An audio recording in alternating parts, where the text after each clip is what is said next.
आगे चले बहुरी रघुराया, ऋष मुख पर्वत नियराया। तहाँ रह सचिव सहित सुग्रीवा, आवत देखी अतुल बल शिवा।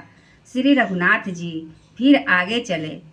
ऋष्यमुख पर्वत निकट आ गया और वहाँ ऋष्यमुख पर्वत पर मंत्रियों सहित सुग्रीव रहते थे। अतुलनीय बल की सीमा श्री रामचंद्र जी और लक्ष्मण जी को आते देखकर अति सभीत कह सुनु हनुमाना, पुरुष जुगल बल रूप निधाना। धरि बटुभे रूप देखु तय जाई, कहे सुजान जी असनय बुझाई।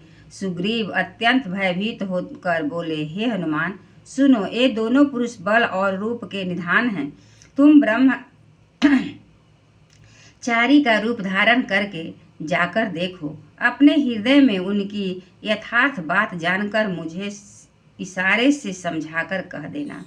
पठय बाली हो ही मन मैला, भागो तुरत तजोय हसैला। विप्ररूप धरि कपिता गयऊ, माथ नाई पूछत यस भयऊ। यदि वे मन के मलिन बाली के भेजे हुए हों तो मैं तुरंत ही इस पर्वत को छोड़कर भाग जाऊं।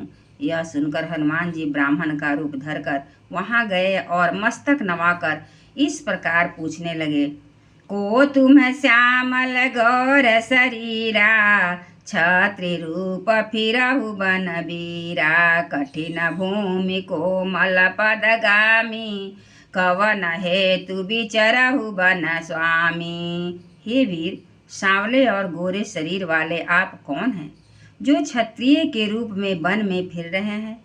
हे स्वामी, कठोर भूमि पर कोमल चरणों से चलने वाले आप किस कारण वन में विचर रहे हैं? मृदुल मनोहर सुंदर गाता, सहज दुसह बनया तप बाता। कि तुम तीन देव मह को, नर नारायण की तुम दो। मन को हरण करने वाले आपके सुंदर कोमल अंग हैं और आप वन के दुस्सह धूप और वायु को सह रहे हैं।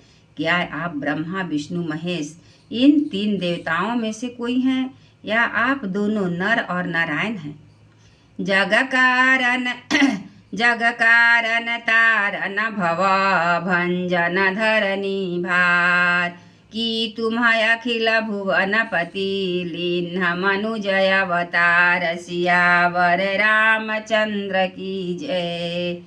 अथवा आप जगत के मूल कारण और संपूर्ण लोगों के स्वामी स्वयं भगवान हैं, जिन्होंने लोगों को भवसागर से पार उतारने और पृथ्वी का भार नष्ट करने के लिए मनुष्य रूप में अवतार लिया है।